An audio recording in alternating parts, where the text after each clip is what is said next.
அபி இப்போ வந்து பழம் வந்து போட்டு முடிச்சாச்சு. இப்போ பேக்கிங் வேலை ஆரம்பிச்சாச்சு.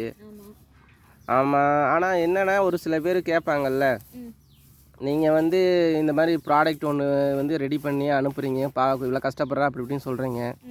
ஆனால் இப்படி வந்து மண் தர ஓப்பன் ஏரியாவில் வச்சு பண்ணுறீங்க, இது என்ன இப்படி ஒரு மாதிரி இருக்கா அப்படி இப்படின்னு சில பேர் கேட்டாலும் கேட்கலாம். ஆனால் இதனால் வரைக்கும் யாரும் கஸ்டமர் கேட்கல.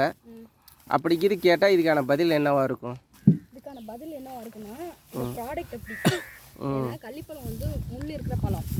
அது நம்ம எவ்வளோதான் முள்ளை கட் பண்ணி க்ளீன் பண்ணி வச்சாலும் எப்படியாவது ஒரு முள்ளு கூட எதுலையாவது ஒட்டிட்டு போய் வீட்டில் இருக்க ட்ரெஸ்ஸு மற்றதில் போய் ஒட்டிக்கும். இதை வீட்டுக்குள்ளே வச்சு பேக் பண்ண முடியாது. பேக் பண்ணோம்னா காற்று மூலயமா அந்த முள்ளு பரவும், எதுலையா போய் ஒட்டிக்கும்.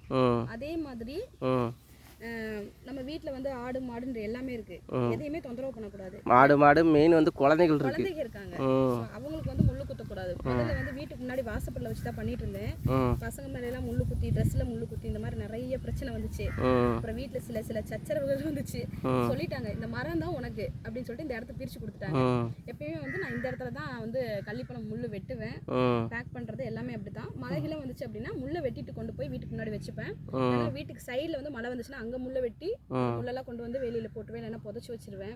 அந்த மாதிரி தான் பண்ணுவேன். பட் இப்படி பண்றதா சேஃப், யாரையும் டிஸ்டர்ப் பண்ணாம யாரையும் தொந்தரவு. ஆனா என்னதான் இருந்தாலும் இது காடு தான், நம்ம காட்டுக்குள்ள உட்காந்து வெட்டுறோம், நம்ம பின்னாடி வீட்டுக்கு பின்னாடி காட்டுக்குள்ள உட்காந்து வெட்டுறோம்.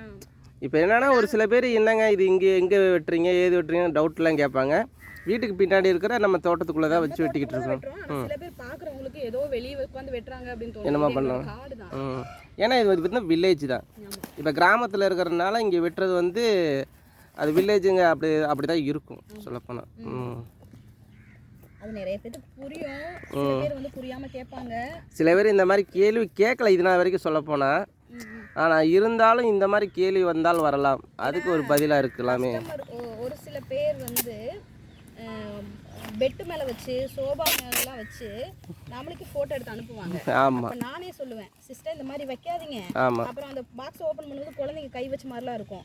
நானே சொல்லுவேன், பாக்ஸில் எதுலையாவது ஒரு இடத்துல முள்ளுக்கு ஒட்டிட்டு வந்து குழந்தைங்க மேலே குத்தினாலோ இல்லை பெட்டில் எங்கேயாவது போடுனாலோ எடுக்கிறது ரொம்ப சிரமம். நீங்கள் வெளியவே வச்சு கழுவிட்டு அதுக்கப்புறம் வீட்டுக்குள்ளே கொண்டு வாங்க. இதுக்குள்ளே வைக்கப்புள்ள கூட நீங்கள் தூக்கி அப்பயே டஸ்ட்பினில் போட்டுருங்க, கொண்டு வராதீங்கன்னு தான் சொல்லுவேன். ஏன்னா குழந்தைங்க இருப்பாங்க, இல்லை உங்களுக்கே குத்தினாலும் அதை எடுக்கிறதுக்கு தெரியாது, ரொம்ப சிரமம். இது கொஞ்சம் சேஃபாக இருக்கணும், சேஃப். ஏன்னா இது காற்று திறந்த வெளி வேற, இது பிரச்சனை இல்லை. நம்ம வீட்டு பக்கத்துலேயே வச்சு செஞ்சோம்னா இது சேஃபே இல்லை. இது வீட்டுக்குள்ளே வச்சு பேக் பண்ணுற ப்ராடக்ட் இல்லை. ஓகே.